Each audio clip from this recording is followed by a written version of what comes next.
Hello, I'm Hyun from Guangnan Radio and Television, and welcome back to QRT News with the following headlines.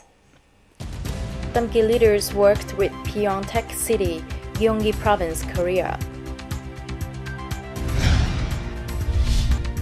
Hoi An aims to become a second-class city by 2020.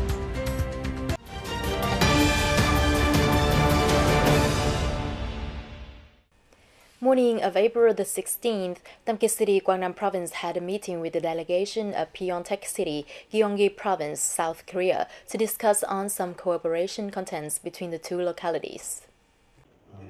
Currently, there are about 32 Korean investors setting up businesses and operating in Gwangnam. In particular, Tamki City has 7 enterprises that have implemented their projects, contributing effectively to the local socio-economic development. With the motto of integration for co-development, Tamki City has cooperated with many foreign localities and organizations, including Daeseol District, Daegu, South Korea, Korean International Lotus Village, Korean International Exchange Foundation, Korean International Cooperation Association, KOICA. At the meeting, Tamki suggested Pyeongtaek City to maintain the relations and strengthen cultural exchange and voluntary activities between the two localities. It also requested the city of Pyeongtaek to introduce Korean investors to Tamki City.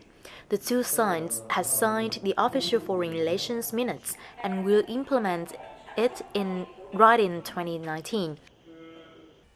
The Economic and Budget Department of Gwangnam People's Council said Gwangnam Irrigation Plan to 2025, Orientation to 2030 with a total investment of more than 5,022 billion dong has been approved by the Provincial People's Council on its 9th term.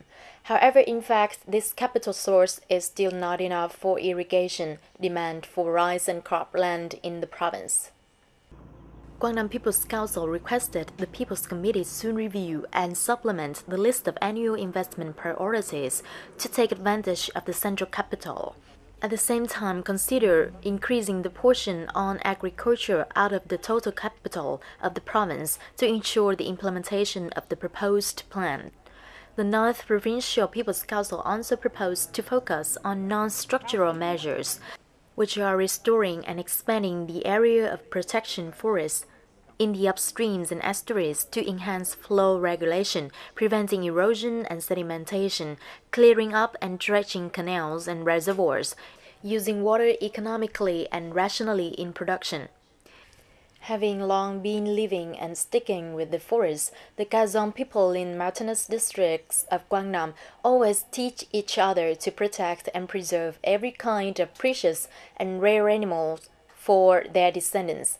Along with that, the authorities and functional branches in the mountainous areas of Gwangnam have also taken a strong part in the propaganda and advocacy about wildlife protection. Let's follow the report that was conducted in Namchami District, Gwangnam Province to learn more about the nature guardianship of Kazong people. Namchami District has a total natural area of over 82,600 hectares, of which the area of forested land is over 45,000 hectares. In addition to the rich and precious flora resources, there are still many rare and endangered fauna species. Facing this fact, Namchami District has instructed functional branches to coordinate with localities where there is watershed forests and special use forests to regularly propagate and raise the awareness of Kazong people in forest management and wildlife protection. The propaganda on wild animal protection is organized by the Forest Ranger Section and Namchami Forest Management Board in various forms with brief and easy-to-understand contents. Visual forms, which are panels and images, will be prioritized to be applied. Along with the propaganda of the functional sectors, the Kazong people in Namchami District always raise their awareness in protecting wild animals. For many generations, Kazong people always live closely with the forest.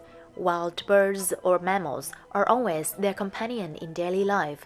Therefore, better than anyone else, the Kazong community always educates their children to keep love with the forest, protect it so that rare and specious animal species can grow and develop sustainably.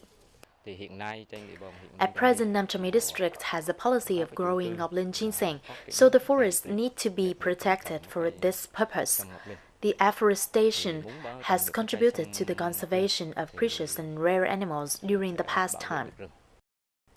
Sticking with the forest, relying on forests for livelihoods, and most recently, preserving forests to develop ngọc ginseng, Kazong people in Nam Trà My district have been and are together with the authorities in the conservation of endangered, rare, and precious animal species at Ngọc Linh Peak. The Provincial People's Committee has just approved the task assignment and cost estimates for Hoi An Master Plan adjustment up to 2035, vision to 2050. The goal is to build Hoi An into a second-class city within 2020 with sustainable ecological, cultural, tourism, urban characteristics which bear the identity of Quang Nam and Vietnam. Accordingly, Hoi An must achieve to become a nuclear tourist city in the International Heritage Triangle, Hoi An, Misa and Kolocham, a tourist resort, and a national cultural festival center being capable of organizing international events and well adapted to climate change. It is forecasted that the population size of Hoi An by 2035 will reach more than 181,000 people, and by 2050 this figure will reach more than 295,000 people, divided into 3 regions including urban, sea and island, and the countryside. The land selection for urban construction must meet the requirements on socio-economic advantages, natural conditions, be excluded from World Cultural Heritage Preservation Area, and have enough spare room for urban development in 20 years and the next period. This is considered an important turning point for Hoi An to develop commensurately with the potential advantages of a human's heritage. This year, the holidays of Hung King's death anniversary, Lunar March the 10th, fell onto weekends, so crowds of tourists have visited Cham Island in Tân Hiệp Commune, Hoi An City. According to Functional Sector, on this occasion, the island has welcomed the largest number of tourists since the beginning of 2019.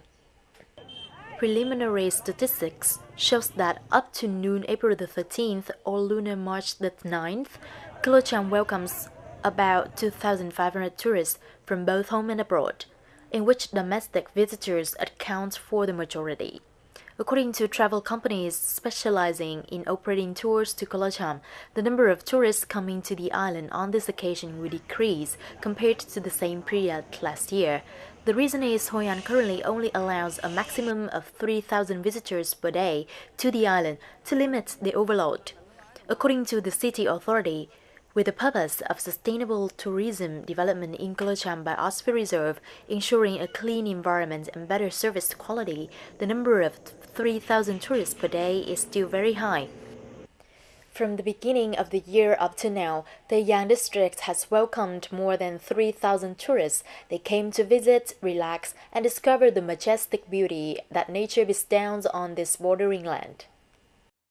Some travel companies have organized tours to bring tourists from Hoi An and Da Nang here to visit cultural tourist sites in the districts, such as Cơ Tu Traditional Village, Đỉnh Quế Ecotourism Area, Poning Cultural Village, Asor Tunnels, Chulid Stream, Chua Tourist Fields, Agrang Waterfall, Pomu Heritage Forest, Drum Station, and so on.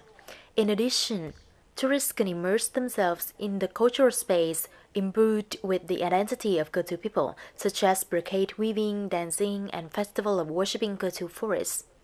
Although there are still many difficulties in infrastructure, but in recent years, the Yang has generally been expanding the smokeless industry, promoting the Cơ Tu image, identity, culture, and bringing a good source of income for the people here. That's all we have for today's bulletin. Please stay tuned with QRT News on the website qrt.vn. Thank you for being with us, and goodbye for now.